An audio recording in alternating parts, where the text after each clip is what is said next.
반갑습니다. 네, 대표님, 안녕하세요. 네. 자기소개 잠깐 부탁드릴게요.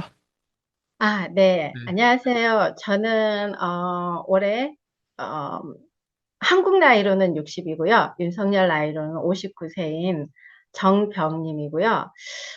저는 부동산에서 20년째 지금 일을 해오고 아, 있고, 그리고 나름대로, 뭐, 중산층이라고 생각을 해왔는데, 대표님을 만나서 깨지고 있는 정병님입니다. 아우, 좋아요. 저를 만나서 깨졌나요? 네. 어때요? 작년에 PCM을 만나고, 저희 일대일 코칭도 받고, 뭐, 핏바리도 그렇고, 뭐, MF 케어, 뭐, 이런 수업들 다 받으면서, 어떻게 돈값을 하셨나요? 그냥 돈은 써야 되고, 저는, 시간도 써야 되고, 뭐, 에너지도 썼는데, 어떻게 돈값 했나요? 대표님이나 뭐, 이렇게 MF 케어에서 보시기에 변화되지 않았다고 생각할 수 있을지 모르겠지만, 돈으로 할산할 수 없는 걸 저는 얻었어요. 정말 그래서, 한번 표현해봐요. 어떤 거예요? 저는 가장 큰 거는 일단 첫 번째가 저의 관점이 완전히 바뀌었고요. 그리고, 대표님께서 처음에 저랑 1대1 했을 때, 명확하지 않으면 돈으로 사나라고 했을 때 그 말 뜻을 정말 최근에도 못 알아들었어요. 몇 개월 전만 네. 해도 저는 100억, 200억을 다 채워야 되는 줄 알았어요. 현금으로. 아, 채우고 나면 어떻게 된다. 이런 네, 네, 논리로 네. 생각했어요? 그렇기 때문에 네. 저는 돈이 필요해서 온 건 아니었는데 네. 자꾸 돈으로 하라고 하니까 아, 나는 돈으로 채우면 너무 힘들 건데 이러면서 근데 그 뜻이 이제 알았어요. 저는 네. 지금의 제 이 PCM이나 일대 이거를 값어치로 한다면 100억, 200억, 300억대는 넘어섰어요. 그 정도로 저에게 큰 깨달음이 왔거든요. 그러니까 제 인생에서 살면서 60을 바라보면서 제가 얻고자 하는 거는 이런 100억, 200억대보다 저를 찾는 거였거든요. 근데 진짜 제 안에 진짜 저를 알기 시작한 거예요.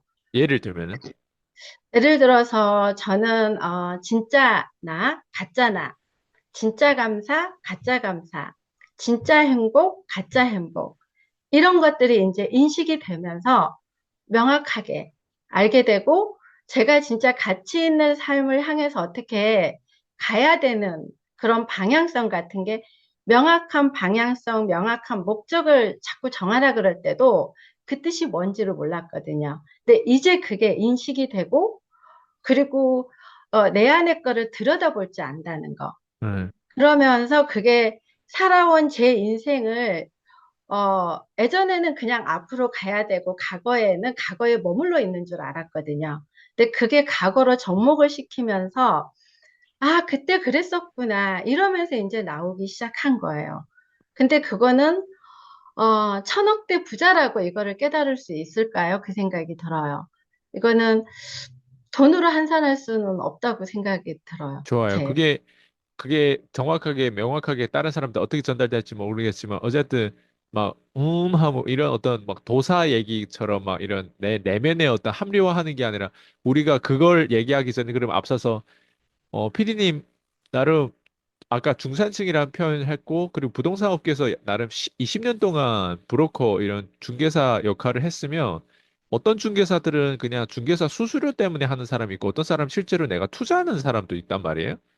피디님은 네, 어느 쪽이에요? 저는 투자하는 쪽이었어요. 그렇죠? 그리고 네. 그게 20년 동안 지금 어디 지역에 사고 계세요? 저는 일산 서구에 살고 있어요. 일산 전주 어, 고양시.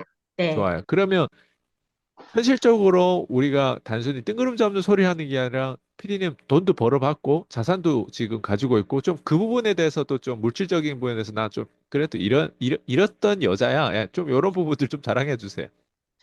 저는, 네.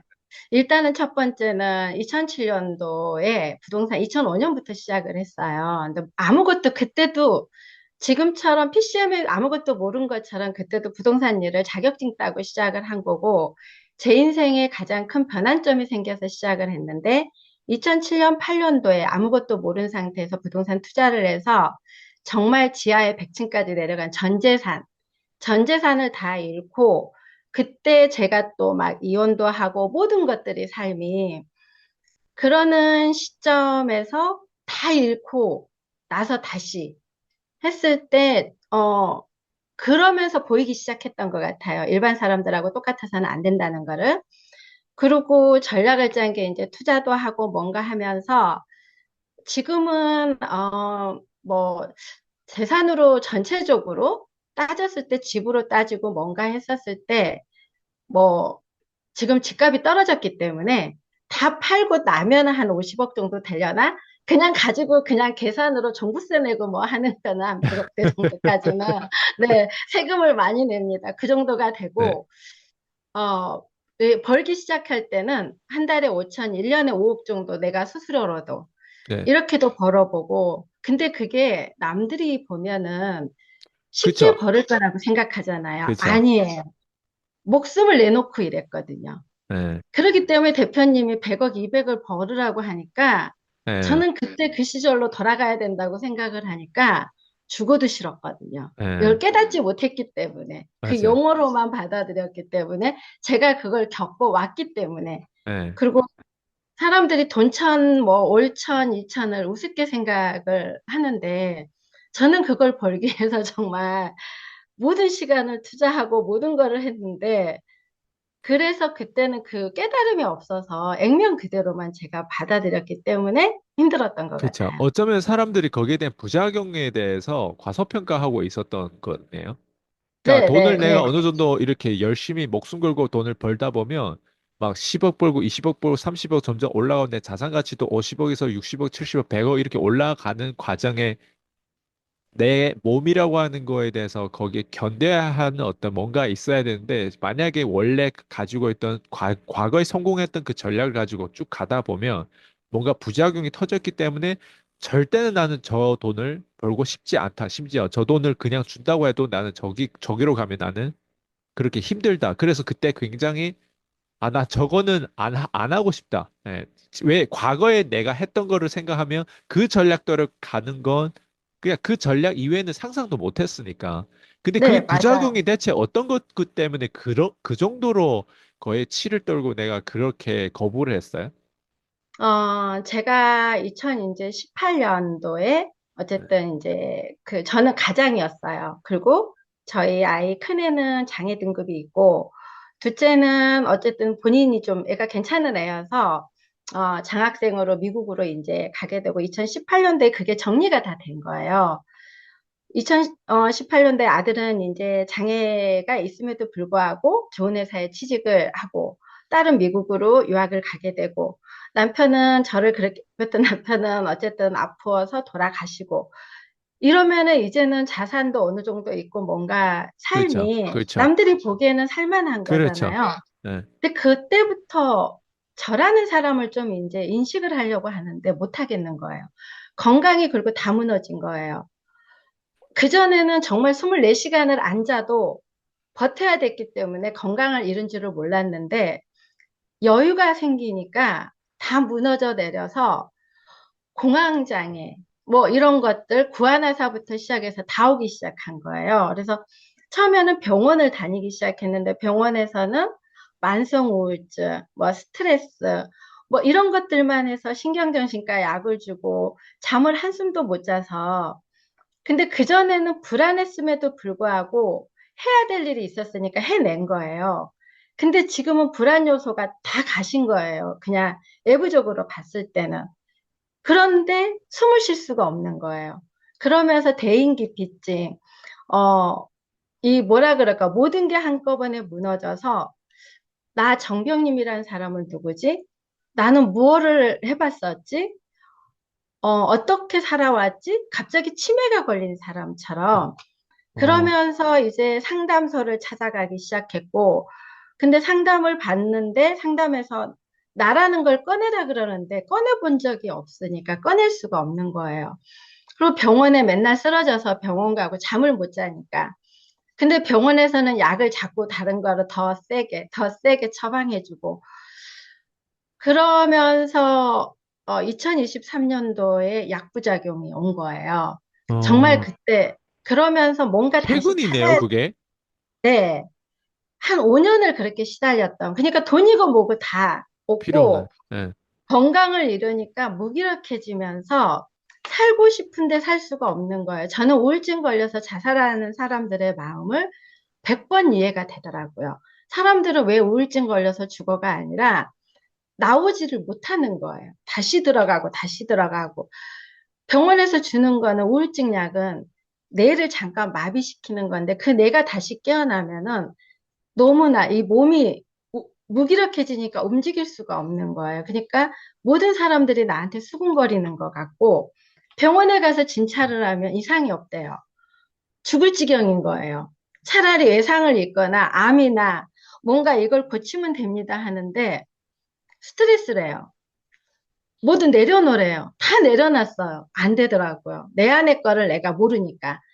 상담을 3년 받고 2023년도에 약부작용이 생기고서 다시 제가 그러면 뭐를 해야 될까 이러면서 약을 끊기 시작하고 뭔가 하면서 그러는 시점에 PCM이라는 걸 알지 못하고 들어온 거예요, 제가. 그냥 우연의 발견으로 누군가를 따라서 들어왔는데 뭔가 내가 한 대 딱 맞은 느낌이었고 정말 순박했고 순진했고 독소구나. 독소를 통해서 내가 치유를 해야 되겠구나. 그런 마음으로 들어왔었는데 대표님 강의를 듣다 보니까는 뭐지? 아, 저분이면 나를 좀 꺼내줄 수 있겠다. 이런 생각에서 1대1 또 코칭 수업을 제가 했던 거고 그리고 그 과정에서도 대표님 아마 저 많이 답답했을 거예요. 저 나이 먹은 분이 고집도 세고 뭔가가 그런데 저 안에 꺼내보지. 그리고 저는 나름대로 열심히 살아왔고 정말 그쵸. 남들이 하라 그러면 했고 예. 저는 중간에 포기해 본 적이 없거든요. 근데 대표님하고 뭔가 돈을 몇 천만 원을 주고 수강 신청을 했으니까 제가 배워온 거는 우쭈쭈해지면서 뭔가 나를 꺼내줄 줄 알았는데 그게 아니고 뭔가 자꾸 때리는데 때리는 게 어떻게 때리는 건지도 모르겠고 미치고 한장하고 정말 죽겠는 거예요. 난 이게 아니었는데 나는 나를 알고 싶어서 왔는데 나를 꺼내기는커녕 무슨 콜드콜을 하라 그러고 유튜브를 하라 그러고 음. 글쓰기를 하라 그러고 맨날 미션을 한 번도 해보지 않는 유튜브라는 거를 저는 태어나서 동영상도 안 찍는 사람인데 셀카도 안 찍는 사람인데 그냥 말하라 그러고 방법도 안 가르쳐주고 어떡하라고 나더러 그런데 그냥 저는 그래도 60년을 살아오면서 하라면 하는 숙제는 열심히 하는 사람이었거든요. 하라면 한 아이들에게도 숙제는 해라 이런 사람이었기 때문에 그래 뭔가 이유가 있으니까 했겠지. 그리고 열심히 하고 수업 시간에 듣고 일대일 콜드콜도 하고 자영업자도 만나고 이러는데 답을 안 주는 거예요. 저는 지금까지는 우리가 배워온 거는 정답을 네. 줘야 되는 이렇게 하면 이 답이 나옵니다. 이렇게 알려줘야 되는데 그냥 무조건 미션만 주고 뭘 깨달았어요. 생각을 한 게 아니고 숙제만 했는데 뭘 깨달아요. 깨닫기는 숙제하기도 바빠 죽겠는데 그런 과정에서 내 안의 거절, 내가 과연 할 수 있을까? 나는 바보인가 봐. 멍청인가 봐. 역시 나는 안 되는가 봐. 아, 그래도 그냥 그래. 나는 이 책이라도 이렇게 읽을 수 있어. 이러면서 계속 어떻게 보면은 제가 나를 다독였던 것 같아요. 그리고 밑으로 떨어지고 올라오고 용어는 나오는데 시스템 해킹, 관점, 정체성, 방향성, 다양성, 속성, 본질, 뭐, 그, 양면성, 뭐 이런 것들은 단어들은 나오는데 살면서 한 번도 써보지도 않았고 들어는 봤죠. 책에서는 나오지만은 그게 하나의 단어였지. 저하고 삶하고 이런 게 접목시킬 거라고는 생각을 못 해봤기 때문에 관점을 잡고 관점을 바꿔라. 관점으로 봐라. 양면성으로 봐라. 뭘 어쩌게 보라고. 속성을 알게 되면 보인다. 무슨 속성이 보여? 속성이라는 뜻도 모르는데. 이러면서 정말, 어, 힘들었어요. 울기도 많이 울고. 나는 정말 여기에서, 어느 정도 되면은, 탈락되나 봐. 그런데 제가 이게 바뀌기 시작한 게, 미국에 2월 달에 제가 딸 아이로 그때 대표님하고 네. 마지막 일대 코칭을 했잖아요. 세상 밖으로 제가 나갈 줄을 몰랐던 거예요. 항상 제 삶에서 타인과 애들 이런 것만 있었고, 저는 혼자서 여행도 해본 적이 없고, 운전도 혼자서 해본 적이 없고, 근데 미국을 이제 다시 가려고 하니까 너무 두려운 거예요. 무섭고. 또다시 잠을 못 잔 거예요, 제가. 미리 막 예측하지, 일어나지도 않는 일들 옛날 걸 생각을 해서 가서 이게 하면 또 저희 아들은 장애가 있잖아요. 그 아이를 데리고, 물론 미국까지 도착하면은 딸아이가 인도를 할 거지만은 거기까지 가는 여정이 너무너무. 근데 대표님께서 그냥 무작정 가봐라. 그리고 거기 가면은 공항에서 길 잃어버리면 아게 또 해줄 건데 뭐가 문제냐. 이런 이야기를 해주고 났는데 그래 해보자. 근데 진짜 아무 일도 안 일어난 거예요. 그리고 가서 또 유튜브를 찍어 와라. 숙제를 미션을 내주니까 또 전 숙제는 열심히 하는 사람이잖아요. 그러면서 동영상을 찍고 뭔가 하는데 딸아이하고 또 한 3주 정도를 같이 있고 뭔가 이러면서 거기 있을 때는 깨닫지 못했는데 이제 그걸 여정을 가지고 한국으로 다시 왔는데 쉬었다가 들어가려고 그러니까 너무 하기 싫은 거예요. 또 대표님한테 혼날 건데 너무 3주 동안 프리하게 이러고 있다가 또다시 숙제를 해야 되고 또다시 그 미션에 내가 뭔가가 알지도 못하는데 또 얻어 터져야 되고 그럼에도 불구하고 저는 제 삶이 끝까지 가야 된다는 이거였기 때문에 다시 마음을 다잡고 그대로 들어와서 하는데, 음, 그러면 저라는 사람이 결론적으로 피디님한테 했던 역할이 결국에는 그냥 때리고, 시키고, 그리고 압력을 주고, 그리고 어쨌든 막 이런 어떤 역할인 것 같단 말이에요. 그때 사람들이 그냥 딱 생각해도 아니 저거를 굳이 저렇게 받을 필요가 있나? 뭐 그냥 그 상관관계를 뚝 잘라버리고 뭐 포기하고 아니면 나도 내 삶이 있고 막 그런 내가 왜 저걸 계속 극복해야지? 그럴 이유가 없잖아요, 어떻게 보면. 근데 돈을 냈다는 이유로 혹시 돈 아까워가지고 혹시 계속, 아, 여기 계속 뭔가 있지 않을까 해가지고 돈 아까워서 혹시 저랑 계속 연결됐나요? 아니면, 아니에요. 네. 일단 첫째는 자존심 때문에요.